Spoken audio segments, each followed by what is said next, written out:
Good morning. Thank you everyone for coming. My name is Nick Brown, the United States Attorney for Western Washington. We are here today to affirm that those that commit hate crimes against anyone in our community will be held accountable. To affirm that those who spread hate, those that intimidate, and those that try to strike terror will be investigated, will be prosecuted, and will be sent to prison.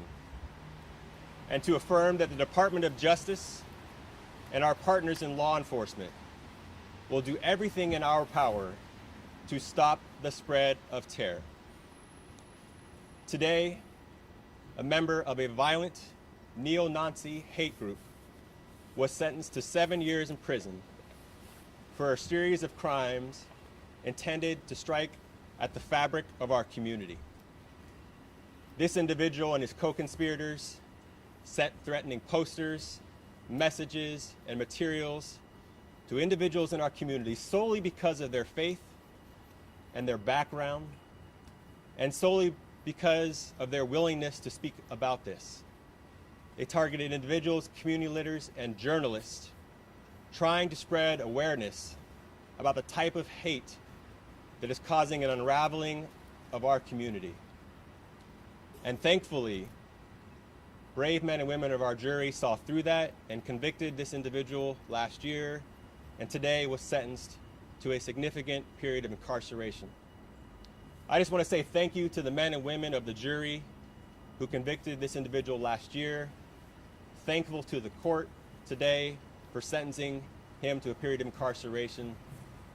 Thank you to the FBI's Joint Terrorism Task Force for vigorously investigating this individual and his co-conspirators who operated here and elsewhere in the United States.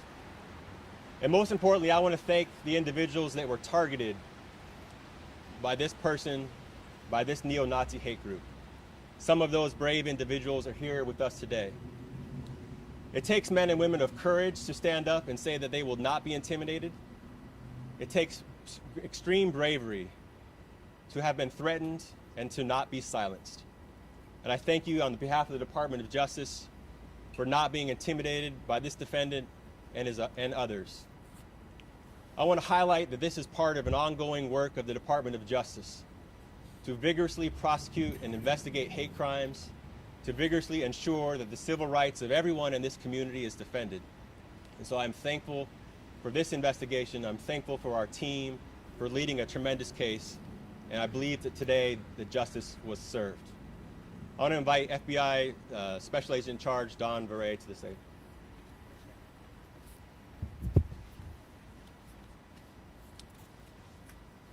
Good morning. I am honored to be here today with the U.S. Attorney's Office and the Seattle Police Department to announce the final sentence in this case of Adam Waffen leader Kaleb Cole. We stand with our communities and persons targeted by hate and violence and say no to fear and yes to accountability. First, I want to commend the courage of the victims, including a local journalist, for stepping forward and discussing their traumatic experiences again. Their strength and stories enable law enforcement to do its job and justice to be served. The testimony of victims is a critical piece in the investigation and prosecution of many of these cases. Cole and his conspirators sought to create fear and disruption in people's lives.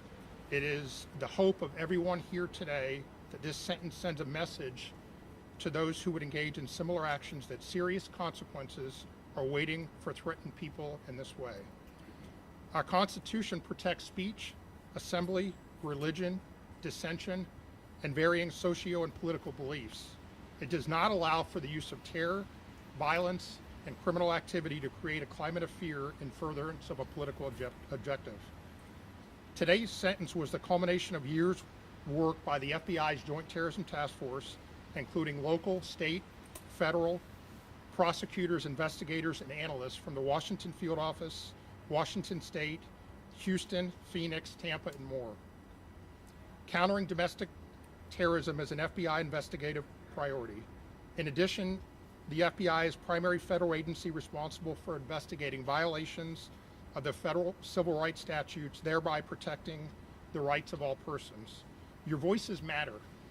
If you witness hate or violence or have information on politically motivated violence, I encourage you to contact the FBI.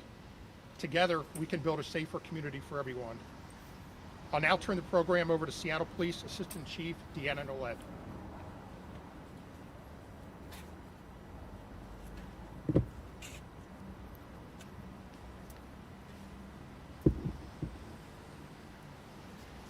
The verdict this morning is actually an incredible success for democracy and for decency. The activities that were engaged upon were domestic terrorism, and they were designed to spread fear and hate in this community. And the partnership between the Seattle Police Department, our federal partners, and our federal prosecutors has actually led to someone being held accountable for those acts. I thank everyone for the incredible partnership that brought this case forward, and I thank the victims for their courage in participating in this process. Thank you.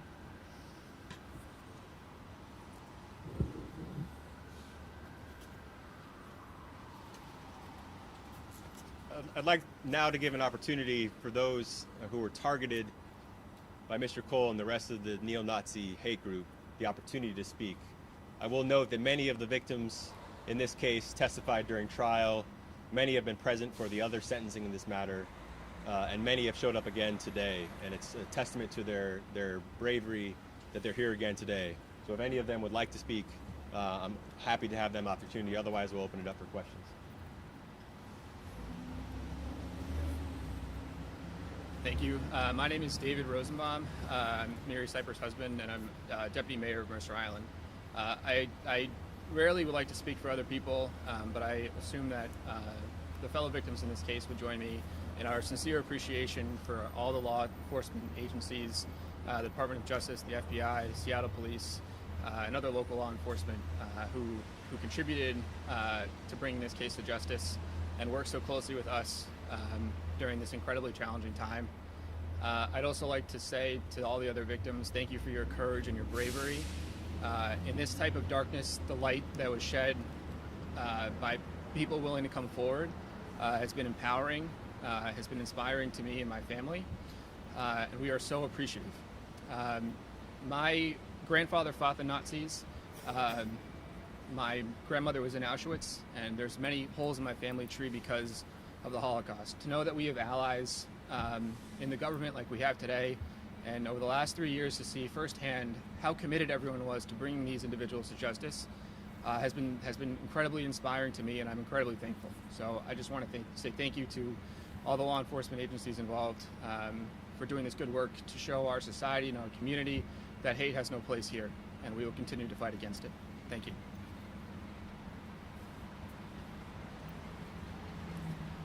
Are there any questions? Yeah. Can you also talk about Cole? And in the documents I read, he remained unapologetic, unrepentant. Can you say anything about that? Sure, absolutely. I mean, every individual has the right during their criminal proceeding to testify or not, and he chose not to, which is his right, and we do not hold that against him. When it comes to a sentencing proceeding, every individual also has the opportunity to address the court, to make any statement he or she wishes, to address victims if there are victims. And to sit there silently has an impact. We saw the court remark upon it today, distinguishing Mr. Cole from some of the other individuals in this case. Prior people who have been sentenced for the same type of conduct in this case showed tremendous remorse, made apologies, and that makes a difference. In my view, there are many different facets of pursuing justice in a case, and many different things that we should look to as a justice system. The first is accountability, and today we had accountability. The next part is redemption, and Mr. Cole has an opportunity to change his life around, to fill whatever void exists in his mind or in his heart, to become a better person. And we've seen some of that effort from the other individuals in this case who made that first step and apologized and showed remorse for their cases, and that is a long way towards the path of redemption. And Mr. Cole, on the other hand, has a long way to go. And I think his inability to address the seriousness of his conduct today, while it is his right to remain silent and not address the court, has an impact, and the judge accounted for that today. Can you talk a little bit about the group itself and whether or not it's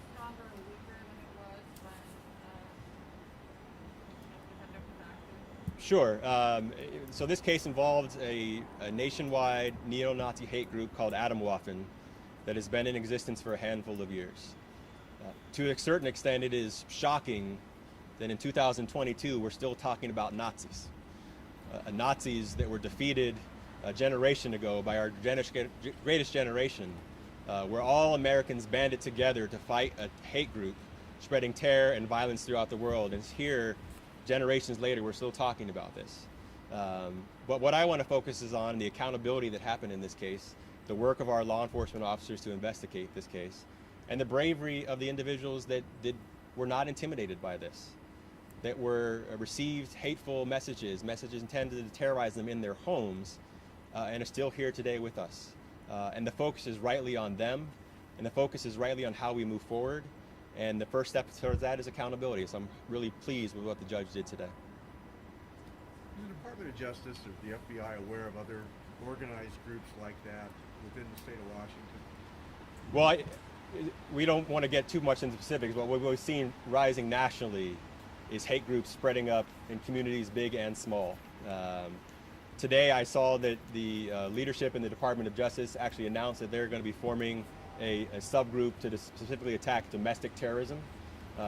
Rightly so, this nation has been focused on international terrorism now for many, many years. But domestic terrorism poses the greatest threat to our community safety than any other single factor. And that is here in Washington and elsewhere. And it's important that we pursue domestic terrorists and hate wherever it exists, whether it's groups like this or whether it exists elsewhere. And we will do everything we can to combat that. Can you talk about the hate groups within law enforcement? We've seen recently some issues involving law enforcement and neo-Nazis. I think the FBI's put out a paper a few years ago about the rise of white supremacy and hate groups. Yeah, absolutely. I mean, I think we just have to be honest and transparent about the facts. And unquestionably, we have seen a rise in white supremacy, on racism, and people affiliated with groups that hate other people, both in our law enforcement community and in our military community. And in Washington, and this district is unique because we have a large military presence, and is really very important that both law enforcement, local law enforcement, federal law enforcement, and the Department of Defense do everything that they can to make sure that people who are joining their ranks, who serve the public, who go out into our communities to serve the public, communities of color, communities of various faiths, that they can be trusted to not to bring bias and racism and white supremacist ideology to their public service. And so I know the Department of Justice, our federal and local law enforcement officers are fully engaged in that effort. And part of that is just being transparent about the nature of the problem and acknowledging that it does exist, and that we will do everything we can to combat that. The message you hope this 7-year sentence sends to others who might be like-minded to Cole's ideology? You know, I try to refrain from trying to arguing that we send messages. What we do is hold people accountable. That is our job. That is law enforcement's job. When you commit a federal criminal offense, we will prosecute you. When you commit a hate crime that violates federal law, the Department of Justice will investigate that and argue for an appropriate sentence. My message to the community is that I hope this empowers you to speak up, because the work that we are seeing manifested today would not have occurred but for the bravery of the men and women that were impacted by this, and the journalists who would not be intimidated from their own reporting on this. And so my hope and my message is for them that we need your help, and we hope you continue to spread that bravery in everything that you do. Thank you very much. I appreciate it. And if people need one-on-ones with other individuals, let me know. You guys can go back and try to get one if you want. We lucked out with the rain blowing. I was going to grab Ingalls really quickly if he has a quick minute I for think him. he works I think I know him a little bit. Yeah, I kind